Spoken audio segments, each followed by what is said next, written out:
Hola a todos, bienvenidos a un nuevo programa de Contratapas Podcast. Mi nombre es Florencia Puddington y me acompaña Yamit Zuluaga. Y seguimos con literatura de viajes. De viajes. Sí, así es. Bueno, es como un género muy particular, sobre todo muchos escritores se enganchan mucho porque es una rápida forma de iniciar como una carrera literaria. Que está muy asociado a la cuestión biográfica, ¿no? Este género. Sí, completamente. Si bien hay personajes de ficción que viajan, está muy asociado a la propia persona del escritor ya en el siglo XIX o en los siglos previos, digamos.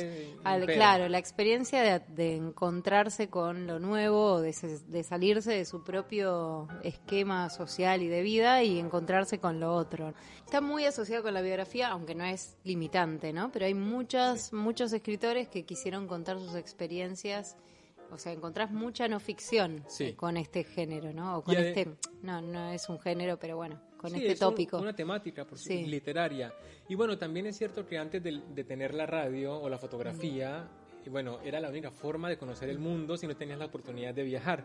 Y pienso en clásicos como La Odisea, como Las aventuras de Marco Polo, ¿no? Sí, todos los del siglo XVIII, siglo XIX también. Que además siempre eran viajes a lugares exóticos o lugares poco conocidos para el lector, entonces suponía también, era como un libro de aventuras también, era una lectura de ese estilo. Y también podríamos decir que que las historias o la literatura fundacional de América se basa mucho en los europeos escribiendo sobre la conquista, la colonia, entonces eso es como muy ahí intrínseco. Está bien el contacto con lo totalmente nuevo, ¿no? Es una locura, pero bueno, también tenemos viajes a Asia. Sí.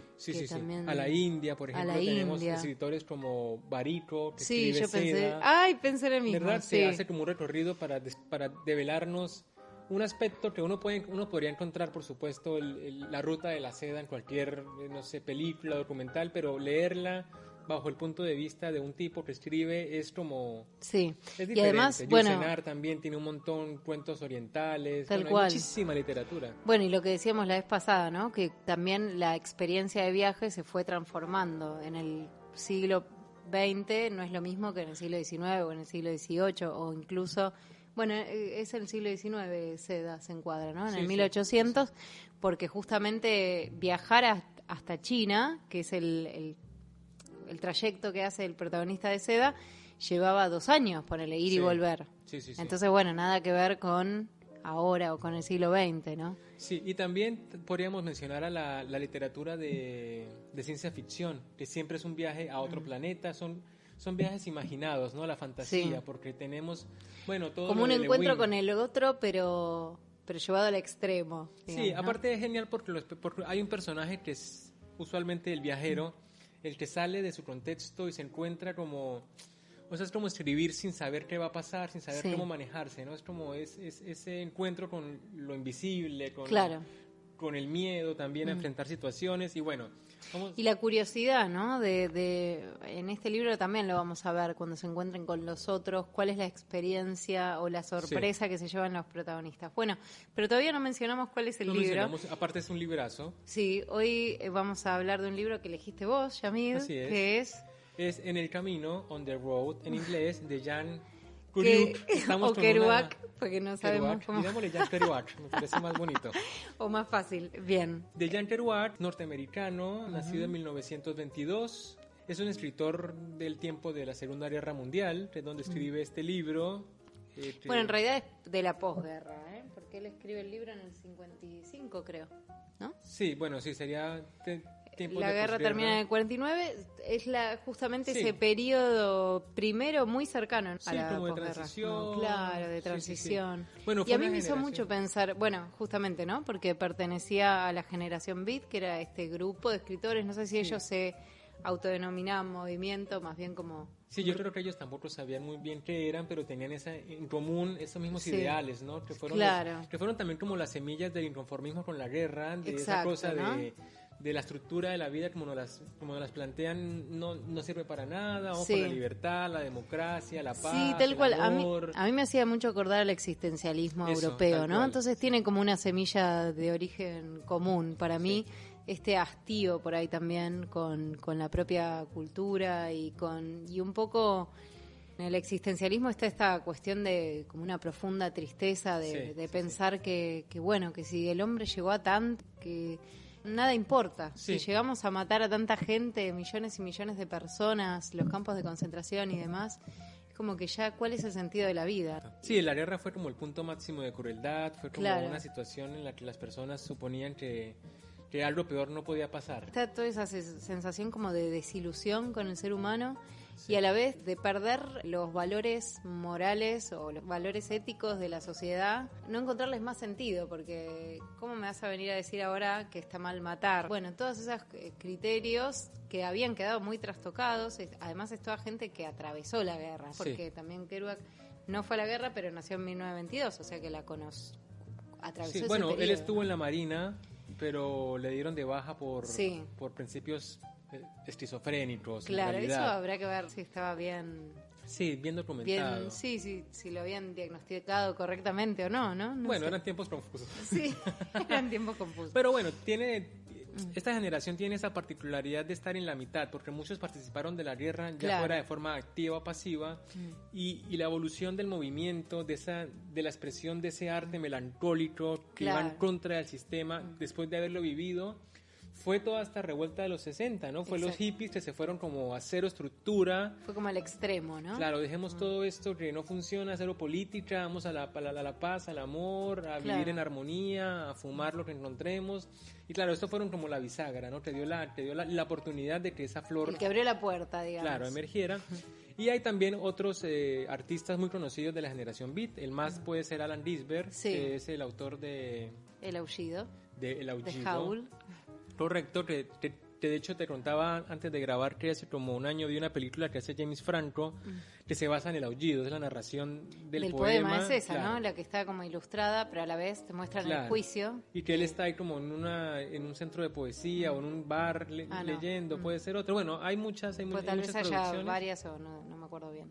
Y luego tenemos, después de esta generación, tenemos escritores también, tipo Patti Smith, también lo hablábamos, en el libro de Patti Smith, Éramos unos niños, hay una escena en la que ella está comprando una Coca-Cola y se le acerca un tipo por atrás y ella tiene muy pinta de hombre y el tipo le cae como tratando de levantárselo. Piensa que era y ella se voltea y le dice, es que soy mujer, y es Alan Risberg, y comparten como una gaseosa y él la invita porque ella no tiene una tinta. Un céntimo, como siempre. El contexto es Nueva York, entonces esto nos dice mucho de qué va el libro, ¿no? Claro. De cuál es como ese pulso social. Esta novela en particular es considerada como una de las que da inicio a las obras del grupo Beatnik. Bueno, junto con la del Aullido también, creo, ¿no? Sí, y también ellos como que despegan esa nueva crítica norteamericana, que luego también se va a transformar un poco en Truman Capote, ¿no? En esas como series insignia que hicieron de la experiencia literaria estadounidense una marca diferenciadora de la europea, ¿no? No son románticos, pero tampoco son clásicos. Bueno, como que se empieza a delinear un estilo más propio, decís, sí, más personal, creo que, más desapegado de lo que es mirar a Europa. Porque también tenemos en este libro, en el camino, una especie de crónica, o sea, se va mucho al género también periodístico, cosa que la literatura europea mantiene muy hermética, ¿no? En las formas, en los géneros. Pero si quieres podemos empezar a leer un poco de la novela, así ya entramos en tema en El camino de Jan Kerouac. O Kerouac. Conocí a Dean poco después de que mi mujer y yo nos separásemos. Acababa de pasar una gran enfermedad de la que no me molestaría en hablar, exceptuando que tenía algo que ver con la casi insoportable separación y con mi sensación de que todo había muerto. Con la aparición de Dean Moriarty, empezó la parte de mi vida que podría llamarse mi vida en la carretera. Antes de eso había fantaseado con cierta frecuencia en ir al oeste para ver el país, siempre planeándolo vagamente y sin llevarlo a cabo nunca. Dean es el tipo perfecto para la carretera porque de hecho había nacido en la carretera, cuando sus padres pasaban por Salt Lake City, en un viejo trasto camino de Los Ángeles. Las primeras noticias suyas me llegaron a través de Chad King, que me enseñó unas cuantas cartas de Dean que había escrito desde un reformatorio de Nuevo México.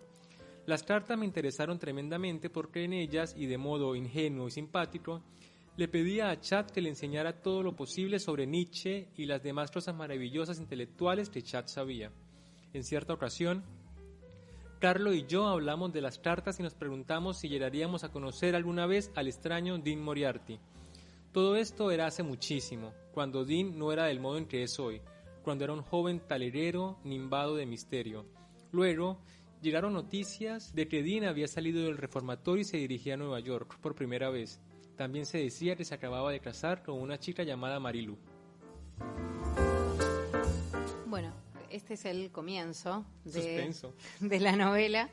Y lo que vemos también es que la otra punta de esta novela, justamente, que es una relación de amistad, porque se narran una serie de viajes y el proceso de atravesar Estados Unidos más de una vez, y también el vínculo entre estos dos personajes, que va a ser el narrador, que es Sal Paradise, y este amigo tan excéntrico, exactamente. Un poco enloquecido. Sí, bastante, que se va volviendo cada vez más. Es genial porque es una novela que de repente te dice al principio, mira, ponle cuidado que Dean es el personaje de esta historia. Claro, no eso le pongas es lo cuidado curioso. a nada más, acá Dean. Si bien seguimos a Sal Paradise, casi que cuando no está Dean se siente la ausencia. Sí. O sea, la historia no avanza igual cuando está y cuando no está. Realmente es el protagonista de la historia. Además, Sal, que es como el escritor, que sería Jan Kerouac o Kerouac, que sería el mismo escritor, es genial porque es una persona más o menos en sus cabales, ¿no? Tiene una vida como muy formal en Nueva York, vive con su tía, labura cada tanto, está como con su gran proyecto de escribir una novela, lo que sea. Y Dan viene a ser como la locura que lo atrapa, ¿no? Cuando está Dan, él se transforma en esta persona con una valentía que trasciende. Lo arrastra, ¿no? Lo arrastra a hacer cualquier cosa que... Es impresionante porque me acuerda mucho el capítulo de Friends. ¿Cuál? En el que están Chandler que y están Joey, esperando a ese amigo que claro, parece que va a ser... Y que dicen que cuando el Jerry se van de rumba pueden amanecer en Europa o en cualquier otra ciudad y que hay que prepararse y llevan pasaportes y nunca llega el amigo. Bueno, acá sí llega Dean, ¿no? Acá sí llega y pasa tal cual. Pueden tocar fondo que no hay problema. Sí. Refleja bien el espíritu beatnik ese personaje, ¿no? Es explosivo, es enérgico, es fantasioso, se la pasa soñando, haciendo planes en vivo y en directo. Es como claro, pero a la vez como el rechazo de todos los de todos los valores de la clase media, ¿no? Sí, tal cual. Esto de trabajar para llegar a tener tu casa o para formar una familia, trastoca todos los valores. O sea, para él el matrimonio es una cosa que se hace hoy y al otro día, o sea, es como una persona muy que se deja llevar por los sentimientos, digamos, muy apasionada, impulsivo, entonces hoy ama profundamente a una mujer y se casa con ella, después se vuelve loco para divorciarse, para casarse con otra, que a la vez también va a divorciarse, o sea, es como una persona que no se rige por esos valores de el matrimonio, como entendemos desde la perspectiva judeo-cristiana, ¿no? Sí, eso de formar una familia. Claro, no, para nada. Al contrario, no sé, regodeo en la marginalidad. Sí, ¿no? eso tiene mucho. Sí, porque son personajes que como que siempre terminan durmiendo en un lugar pulguiento. Sí. Incluso cuando deciden viajar muchas veces no tienen plata y eso no es un impedimento. Ellos saben, bueno, hacen dedo, hay que hacer dedo. O viajan con 2 pesos. Por favor, nada de dedo. Autostop. Fue bastante dura la lectura de esta traducción. Sí, es genial. Pero porque bueno, además vos leíste en la traducción también. Sí, es la misma que tú tienes, de anagrama. Sí, a mí me parece que una parte genial, y es que, bueno, está dividido en 5 partes la novela, cada parte representa uno de los viajes. Exacto. Y al final de cada capítulo él vuelve a Nueva York a la casa de su tía, ¿no? El último que varía un poco, pero... El primero que hace, él nos presenta a Dean, pero todavía no conocemos a Dean. Él se lanza al primer viaje, que sería cruzar desde Nueva York hasta Los Ángeles, hasta donde llega, hasta México un poco. Sí, hace como una especie de L, ¿no? Porque va primero como hacia el oeste y después baja. Sí, pasa por Denver, pasa por Chicago. Bueno, eso es genial también. Una característica del relato de viajes es la descripción, porque como nos está mostrando la ruta que él también reconoce como nueva, la escritura y el estilo es fundamental, ¿no? Claro. Aquí no hay adornos, acá es todo muy causal, todo es muy me senté, me paré. Una cosa enlaza a la otra, digamos, está puesto mucho en la acción. Sí. Y lo que tenemos también es una geografía muy diversa, porque justamente el espacio que atraviesa es muy variado, ¿no? Estados Unidos es un territorio inmenso y pasa por todos los tipos de, ¿no? Desde plantaciones hasta montañas, pueblos frías, pueblos vacíos, ciudades. Claro. Eso es genial porque va cambiando el tono, entonces. Y también la gente varía, sí, ¿no? Correcto. Aparece también hasta incluso, no sé si son descendientes de pueblos originarios o no, hay gente, sí. Hay campesinos, hay campesinos como más rústicos. También estamos pensando en los años 40, ¿no? El primer viaje es en el 47 más bien. Más o menos, correcto. O sea que también es, una sociedad con menos tecnología que la de hoy. A mí me gusta mucho porque es tipo película, cuando bienvenidos a Arkansas, ¿no? Bienvenidos a Illinois. Tal cual. Es como hace esos límites en qué es los Estados Unidos, describiendo qué pasa en cada estado y cómo él siente ese cambio, ¿no? Es como te dice, ahora siento la brisa de este nuevo estado al que estoy entrando y es que no pasa con Lolita, por ejemplo, que también podría ser un relato de viajes, porque ellos dos se van, que también hay. Pero tiene más intención Nabokov en describir a la gente de una manera más despectiva, menos furiosa, inocente, como lo hace Claro, Jack y ahí en este está libro. puesto más el énfasis no tanto en el viaje, sino en la relación amorosa, ¿no? Esa cosa tan perturbadora. Y en el desprecio por la sociedad norteamericana. Y en el desprecio. Del europeo viviendo en los de la frivolidad estadounidense. Bueno, acá también hay un poco de eso, pero en realidad no lo hacen tan explícito. Lo que pasa es que lo vemos en los actos, ¿no? El hecho de rechazar trabajar o preferir, no sé, mendigar, qué sé yo, o vivir así prestado siempre, incluso robando. Entonces, hay todo como una forma de vida que rechaza el estilo clásico. Sí, además todos los personajes son los mismos, o sea, pese a que él va viajando y descubriendo nuevas cosas, hay personajes como que son trascendentales y unos que son como indiferentes, ¿no? Por ejemplo, va en un camión y se encuentra con Jim Mississippi, con un grupito, y los va describiendo hasta que desaparecen de su vida, ¿no? Sí, tal cual. Como a mí me pasó, de hecho, que cuando lo empecé a leer me empecé a anotar los nombres porque pensé que eran relevantes y después decís, conoce tanta gente que... Sí. Hay algún personaje que se retoma, que vuelve a aparecer, pero en general son justamente estos encuentros en la ruta que me da la sensación de que lo que ocurre es que se genera una cierta intimidad obligada por el hecho de estar en la cabina de un camión con un camionero y no te queda otra y tenés que hablar, como dice él mismo, dice, bueno, no me queda otra, voy a tener que entretenerlo. Sí, son camaradas como permanentes, ¿no? Claro, no permanentes justamente. Perdón, temporales. Claro, correcto. temporales. Cuando se termina el viaje, desapareció esa persona desapareció de la vida también del protagonista, o de los dos. Correcto. Y luego los personajes que son constantes son los de siempre, porque son los de los quilombos. Es como un grupete, claro, un grupete de amigos que son todos los que rodean a este Dean que es tremendis. Es tremendo. Y todos son como del mismo talante, ¿no? Karl Marx, Carlo, que es como el tipo, el socialista intelectual, tenemos a todos, son así medio zafados intelectualmente, y las mujeres son siempre relacionadas amorosamente con ellos. Está Marilú, que es la novia de Dean, luego está Camille, que es otra novia de Dean, Terry, todas las novias de Dean. Claro, porque al principio nos pintan a estos dos, o a los hombres como un grupo adolescente que quiere comerse a los Estados Unidos y solo piensa en beber, en el jazz, que también es un pálpito constante, y en conseguir chicas, no importa cuándo, dónde ni cómo, pero hay que pasarla bien y pura vida nocturna. Igual no son tan chicos ellos. Sí, no sé cuántos tendrán, pero se nota. Estarán en sus 20, pero sí hay una cosa muy infantil en la forma de llevarse con la vida. Para mí también igual hay una transformación, porque en el primer viaje el protagonista, Sal, se encuentra con una chica, la chica tiene un hijo, intenta una relación con ella, busca trabajo, de hecho trabaja de varias cosas. Todavía no termina está en una plantación de algodón. Claro, que encima es malísimo, tarda 1000 años en sacar los algodones. Y él enamoradísimo, haciendo planes. Sí, haciendo planes con una chica que es completamente, que ya tiene ya tiene sus mambos, otros problemas, Pero me parece que hay una transición cuando en el segundo viaje ya ni buscan trabajo. No está pero ni en el panorama, ni es una posibilidad. Bueno, ahorrar para volver, no. Sí. Él cobra siempre una pensión de veterano de guerra, entonces, tiene un dinero asegurado, pero igual es poco. Y la tía siempre está ahí como salvándole la vida. Y la tía le manda unos mangos, pero él le devuelve, ¿eh? Sí, hay que decir que en ese sentido mantiene el... Ahí tengo...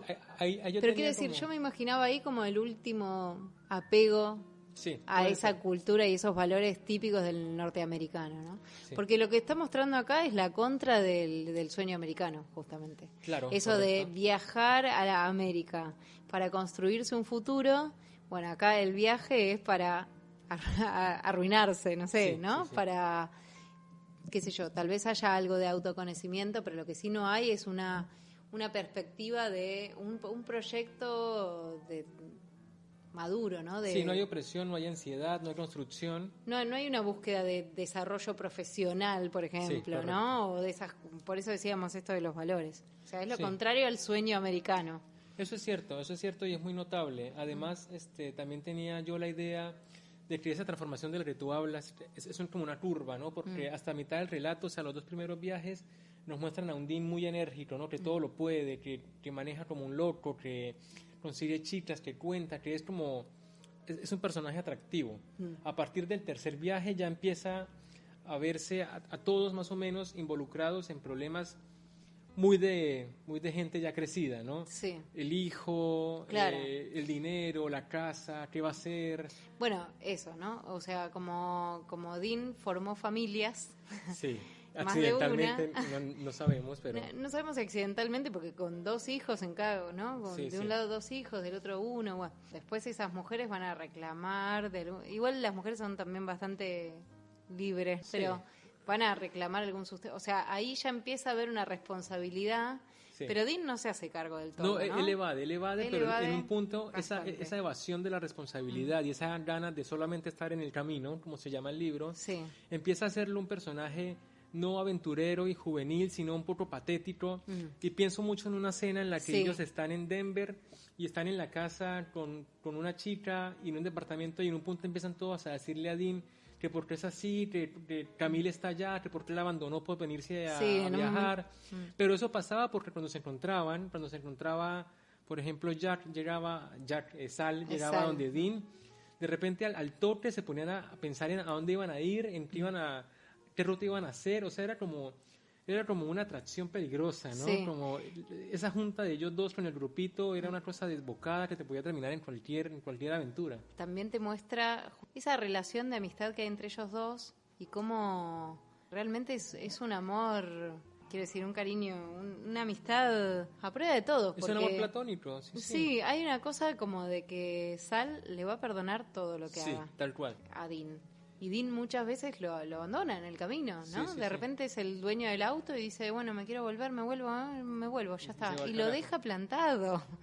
Y vos decís, me quedé y se queda Sal esperándolo ahí. Nunca habla mal de Dean, o sea, es como fan number one. Y no lo podés creer porque decís, pero te traicionó más de una vez. O sea, no solo traiciona a sus mujeres, que de un día para el otro decide que al final no quiere estar más ahí y se va. Y no le importa que haya hijos, no le importa nada.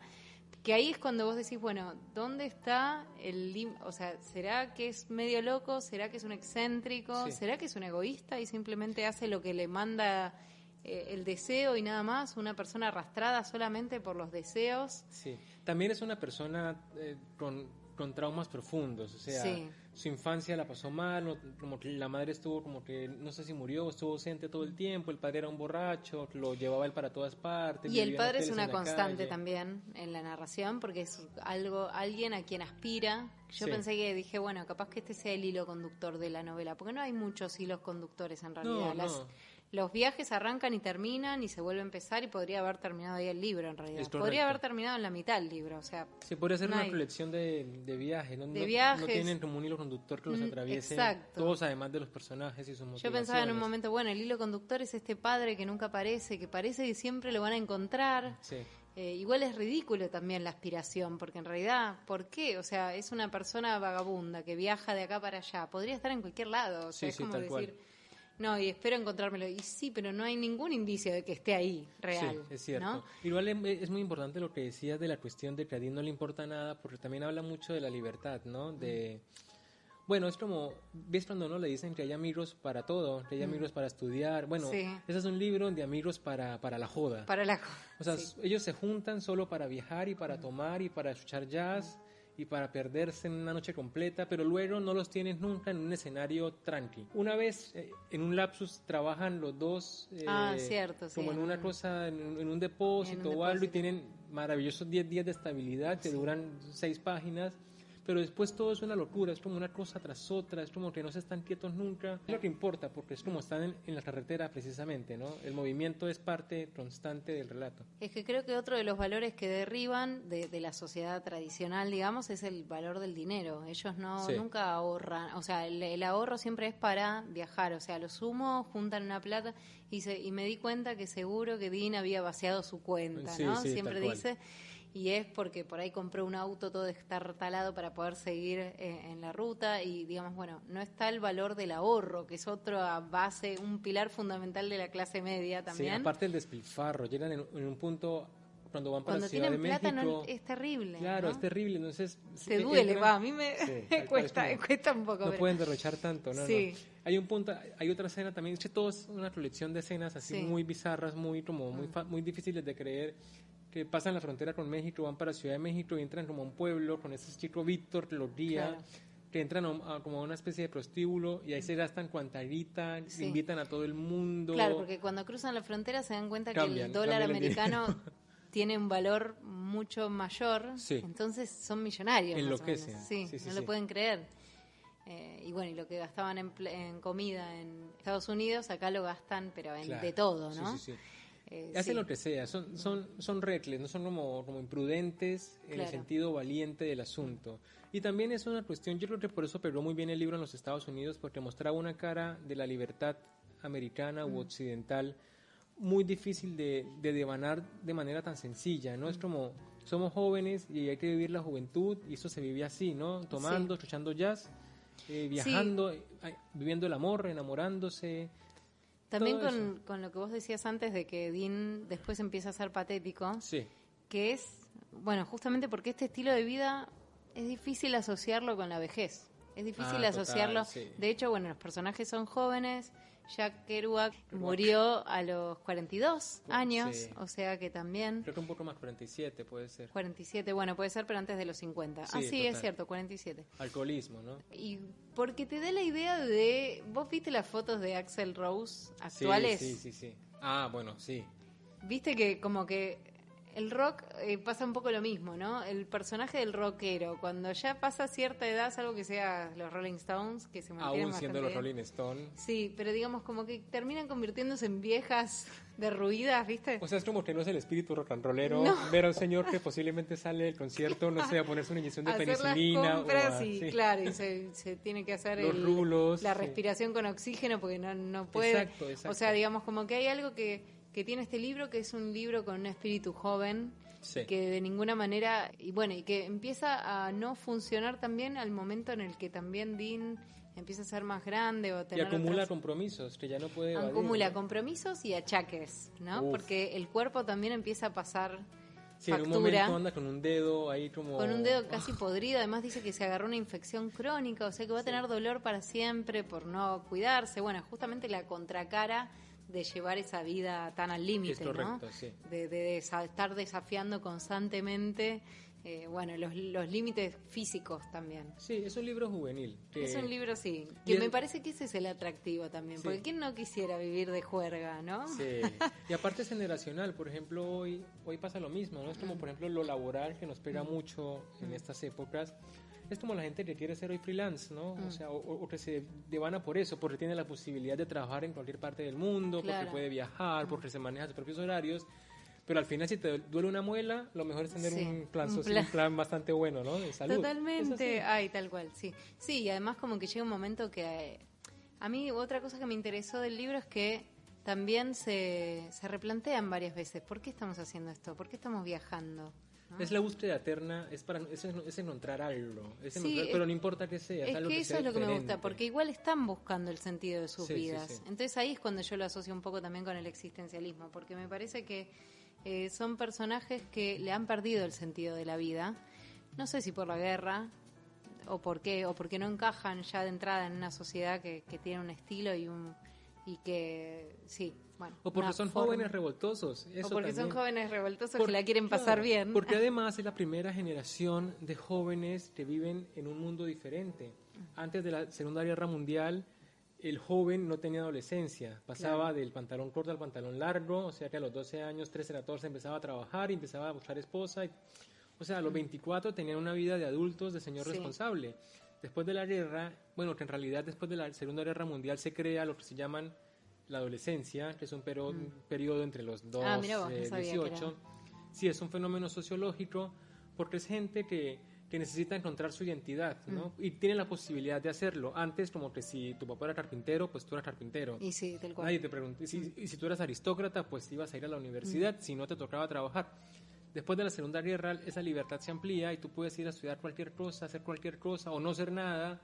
Y está bien, nadie puede cuestionarte. Si lo hacen, tú tienes la posibilidad de agarrar otra vez el camino, ¿no? Y es otro lado. Y esto creo que también lo marca mucho. Sí. Porque para los padres que leyeron este libro, o sea, los padres de la generación joven, de los 45 a los 55, eso tuvo que haber sido un sacrilegio tremendo. Claro, ¿no? esto era aberrante. Como un tipo se pone a tomar durante 2 años y de juerga, diciendo autostop, exponiéndose al peligro y todo como sin una razón. Por nada, y encima, claro, sin una razón, ¿no? Sí, totalmente. Bueno, eso es muy interesante, mira, no lo había pensado. Sí, no sé si pero es verdad, lo que se está retratando acá es eso, ¿no?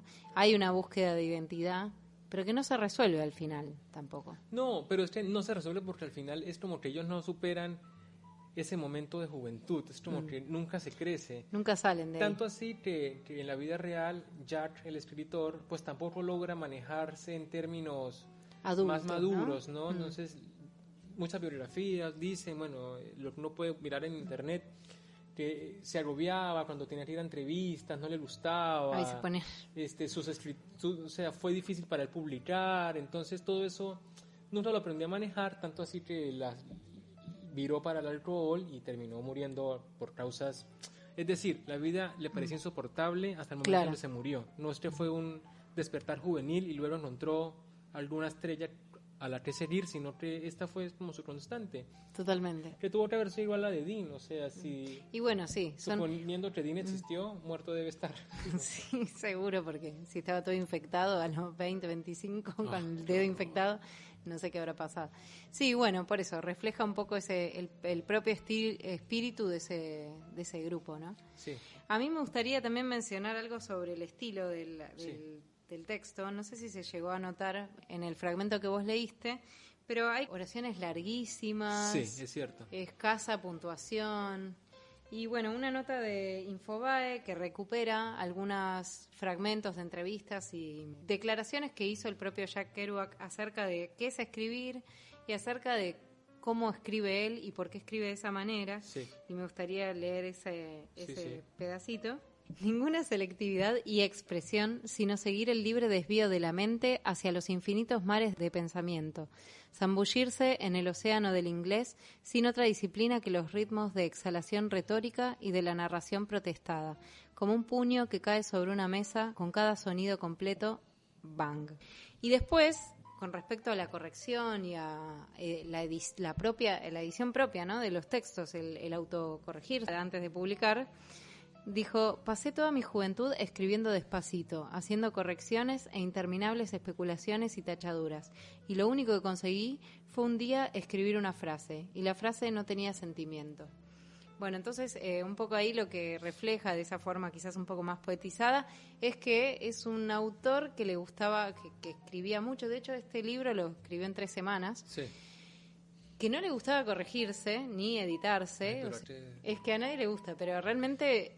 No sé, ¿a vos qué te parece? Porque a mí yo tengo como ideas encontradas con respecto a este estilo de literatura. Me parece que la parte de corrección o de edición es fundamental en cualquier autor.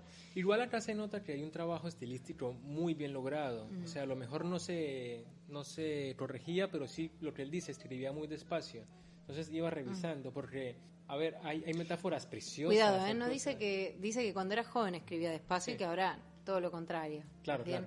Es más... Bueno, este fue su primer libro, así que suponíamos que fue lo primero que escribió. Te cuenta la anécdota de que creo que era Ginsberg que le trajo un rollo de hoja como de las impresiones de diarios. Sí. Porque a él no le gustaba tener que cambiar de hoja en la máquina. En la máquina de escribir. Y que como había trabajado de tipeador o algo así, escribía muy rápido. Era una de las cosas que más le llamaba la atención a todos. Sí. Mira, yo nunca hubiera pensado que este libro no... ¿Había sido escrito así? No hubiera sido corregido, porque me parece que las figuras son muy lindas, las imágenes son bastante precisas, tiene este uso, como tú decías, de las onomatopeyas, hace sonidos, ¿no?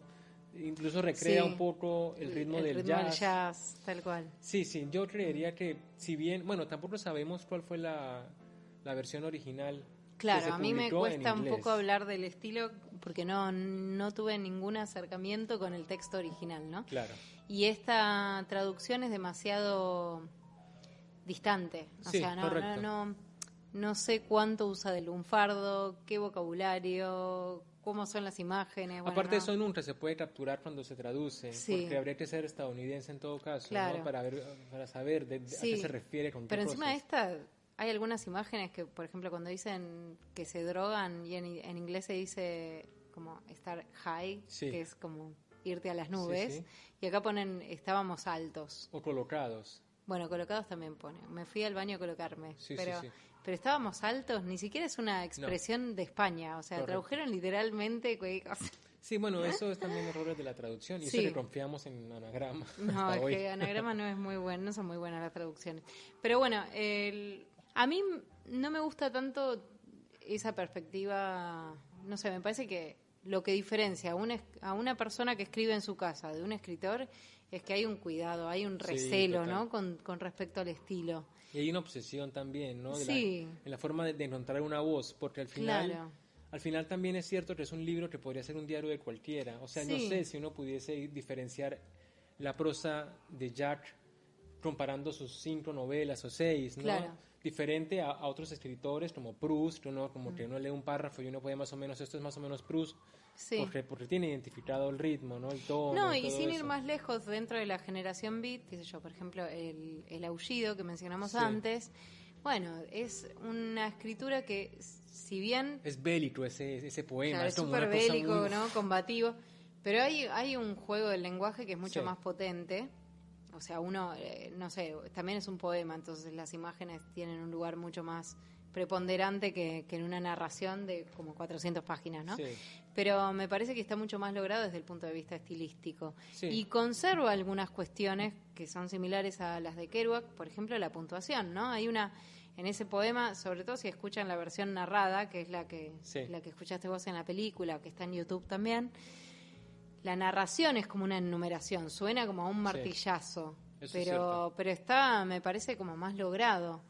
Entonces, bueno, qué sé yo, me parece que ser tan descuidado con el estilo no me gusta como recurso, por lo menos. Sí, habría que ser como una persona muy brillante para suponer que para no va a escribir tener que, genialidades todo el tiempo, solo concentrarse y tomar una pluma, ¿no? Pues no, y además ese desdén por la autocorrección que nos lleva después a, no sé, me hace acordar en el arte que existe ahora, hoy en día, digamos que esa gente que pone, qué sé yo, un ladrillo en el museo y dicen, ay, esto es arte porque Bueno, Flores arte. No. Claro, ¿no? Pero quiero decir, está bien, igual que en el arte, requiere un trabajo, ¿no? Hay como una cosa de pereza que uno como que yo no me banco, porque hay que trabajar el asunto, hay que tenerle la explicación, el argumento, y no solamente esto salió, no es ninguna justificación para ninguna producción artística de nadie. Pero bueno, así igual tuvo bastante impacto en... Sí, bueno, también es cierto que muestra las ganas por viajar en Estados Unidos y se hacen hoy también muchísimas películas del típico tipo que anda por Estados Unidos corriendo en un carro. Claro,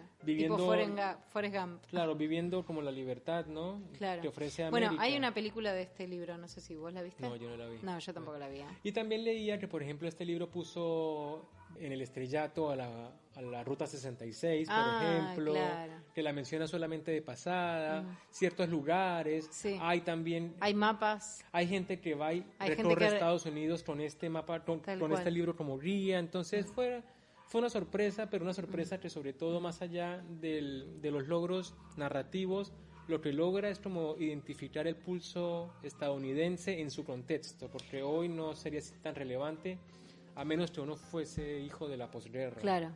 No, es cierto que es rupturista en los dos sentidos, ¿no? En el sentido de, bueno, proponer un tipo de texto despojado, un tipo de texto en el que no hay un interés demasiado profundo en el estilo. No vende nada, no quiere convencernos de absolutamente claro, nada. Claro, y en ese sentido, y también en lo que decíamos antes, ¿no? En ir en contra de ciertos valores muy establecidos en la sociedad. De la opresión occidental. o de las clases medias, qué sé yo. Que además en ese momento estaban como resurgiendo, se estaba volviendo cada vez era como el sector que estaba creciendo más, digamos, en Estados Unidos. Entonces, bueno, todos sus valores se están criticando acá o se están cuestionando o se está proponiendo una forma alternativa, por lo menos, de vida. Correcto. En todos esos sentidos es rupturista. Yo igual creo que a mí siempre, yo prefiero más la escritura más cuidada, ¿no? Me parece. Sí, a mí la traducción me pareció bien lograda, pero no sé qué tanto está de retocada. Claro, pero habrá sí que ver. Es un libro verlo. Que uno le encuentra el valor estilístico, por supuesto. Uno encuentra que las comparaciones, los símiles, o sea, están ahí presentes. Él tiene una forma de escribir que se aprecia porque uno lo lleva con un ritmo sencillo, pero alto, ¿no? O sea, sí, pero bueno, está ahí, narrativo, ¿no? Sí. ¿Querés agregar algo más? Sí, que a mí me parece que es un libro que la gente debe leer cuando está muy joven, porque luego uno se frustra y no dice, yo no hice todo eso cuando tenía 18 años. Tal cual. Pero sí, nos muestra una Además, cara por ahí muy después lo lees, cuando ya sos adulto, lo lees con ojos de adulto, como diciendo, no está bien lo que están haciendo. Sí, correcto, uno reprueba. Y es un libro que me parece muy interesante para la gente que le interesa el periodo en los Estados Unidos y el grupo, la generación Beat, que termina siendo conocida como la generación hippie, o sea, es la semilla de los hippies de los 60 y 70. Así que el paso inicial. Si quieren saber cómo fue que la gente en Estados Unidos y en todo el mundo terminó odiando la guerra y haciendo marchas y como tratando de derrumbar todo el sistema, bueno, acá encontramos un origen bastante claro, ¿no? Bueno, hay algo que no mencionamos de estos personajes, que es que tienen sus momentos de grandes reflexiones, ¿no? Sí. De la vida. Sí, sí. Siempre atravesados por la droga, la marihuana, lo que sea, ¿no? Pero como que son momentos en los que se abren a un diálogo más profundo o a pensar sobre la identidad. También es existencialismo, ¿no? Sí, por eso, tal cual, sí, tal vez tenga que ver también. Bueno, a mí también me gustó la experiencia de lectura, no estaba en mi lista de libros que tenía que leer, así que... Uno de los must-have, ¿no? Sí. Los libros que hay que leer. Viajamos por los Estados Unidos. Claro, sobre todo que yo no me voy de vacaciones hace rato, así que me viene bien. Haber estado en Denver un rato productivo. En Frisco, ¿no? Que ahí era donde iban a los boliches de Ay, sí. Bueno, hay que hacer ese viajecito en carro. Y a mí en particular me gustó mucho el final, me pareció como muy melancólico, es esa despedida que tiene con su amigo Dean. Es como un cierre de ciclo, ¿no? Es como un cierre de ciclo, tal cual, es como el momento en el que, bueno, ya basta, la locura. ¿no? Él también está en pareja con una chica en ese momento, entonces ya también su perspectiva, igual sigue planeando viajar, pero bueno, ya tiene una compañera, entonces... Sí, el final es como los 29, ¿no? Claro, ¿no? En los 30 y esto va a ser otra cosa. Ay, no, pero sigue todo igual después de los 30. Yo sé. Bueno, veremos otra vez a Dean. Y bueno, nada, genial el libro, una recomendación, es un clásico, o sea, la verdad van a la fija porque no es un libro nuevo. Y les dejamos este planteo, a ver qué les parece, si alguno lo lee en inglés, a ver qué les parece el estilo. Sí. Y bueno, nada, hasta aquí llegamos en el programa de hoy. Es el primer ciclo de esta nueva temporada de Contratapas Podcast. Les recomendamos que nos visiten en Instagram y en Facebook como Contratapas Podcast, que nos dejen sus mensajes, que nos digan qué ciclos quieren tener, qué temas, qué libros quieren que leamos con ustedes. Y bueno, Flor, muchísimas gracias por todo y nos vemos en la próxima ocasión. Nos vemos en la próxima con el libro de Beatriz Arlo, Viajes. ¡Yujú! Nos vemos.